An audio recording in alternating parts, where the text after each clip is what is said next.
Well, Jamal, congratulations. You've signed a new long-term contract. How pleased are you? Yeah, I'm over the moon.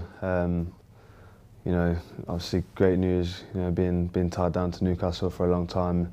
You know, it's pretty much all I ever wanted. You know, playing the Premier League in front of you know, amazing fans. You know, I just think now as players we just need to give the fans what they deserve, and we need to put in the performances and make it even more special.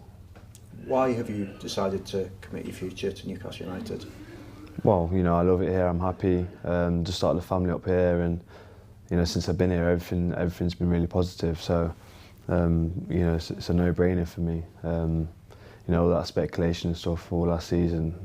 You know, I don't think anything was serious. But you know, now I know I can just focus on Newcastle completely with no other distractions, and you know, I just need to get my head down now and start getting this team higher up the league.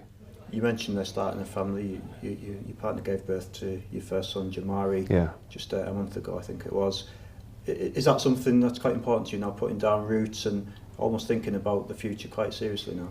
Well, yeah, of course. You know, I'm still young, 24, but you know, I felt like I've had to, really step up and be more responsible. And you know, you always put your little one first, and you know, that's what I'm going to have to start thinking about, and start thinking about the future and him. So you know, it's nice security knowing that I'm here for a long time, and you know, my main aim is to try and take this club as high as we can. You signed a deal just last season, just about a year ago. Yeah. That time you started the season well as a team. This year it's not been such a good start. I imagine you signing this contract is almost a way of you showing your commitment and showing that you believe that this team will do much better as the season goes on. Yeah, definitely. I mean, you know, you look at the table and straight away you start panicking, and you know, that's fine. But I know the team, and you know, I train with them obviously every single day. And the games that we've played, you know, a lot of the games could have gone either way. We've played really good football, and I think a few of the games have been quite hard done by. But you know, we're fine. There's no need to panic, and you know, just I think one win will start our season off, and you know, that's what we're all working towards. What's the confidence and the mood like around the place? It obviously can't be easy when you've had the start you've had, but what's it like? Well, you know, it's obviously different because you know, last season we won a lot of games, and the season before that.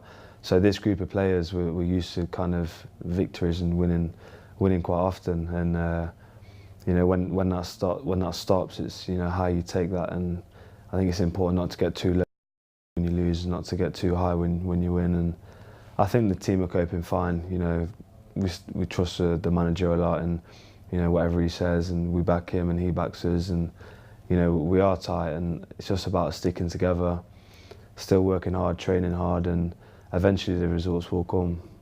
And as captain, as you say, you've been used to success really. You won the championship title last year, 10th.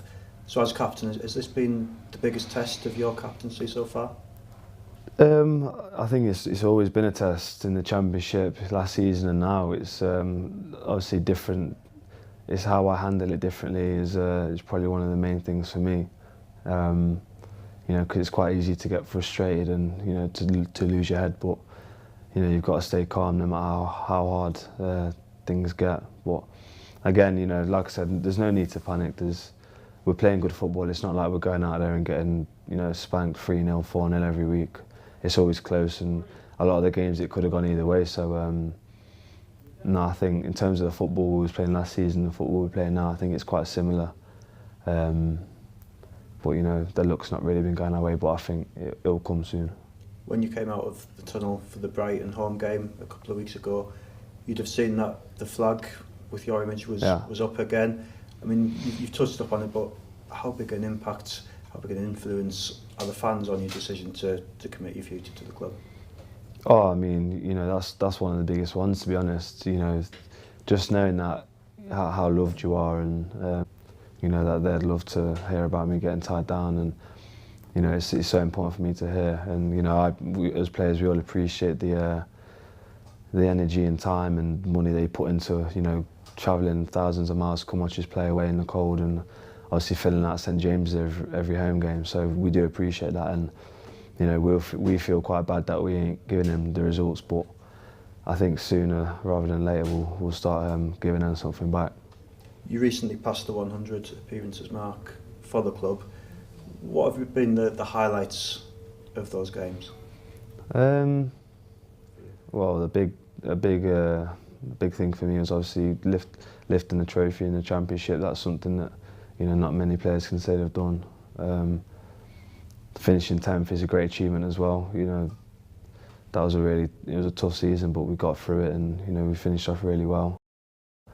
And then now, you know, you're trying to set different goals, and you know, things ain't been going our way. But like I said before, we just got to stick at it, and you know, hopefully by the end of the season, I can be sitting here and saying, you know, I'm pleased that I've achieved this as well, whatever it will be. So I just think, you know, it's just stick at it and work hard, and things will be fine.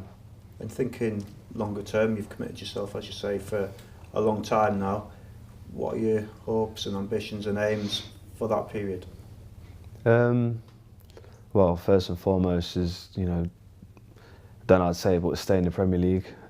That's, at the minute, that's our short-term goal. You know, get higher up the table. But again, if you look at last season, I think in January we was right down in the bottom three. So things can turn around really quick, and a couple of games you could be, you know, quite high up the table. So yeah, I just think, like I said, no need to panic and just keep going on, keep battling on.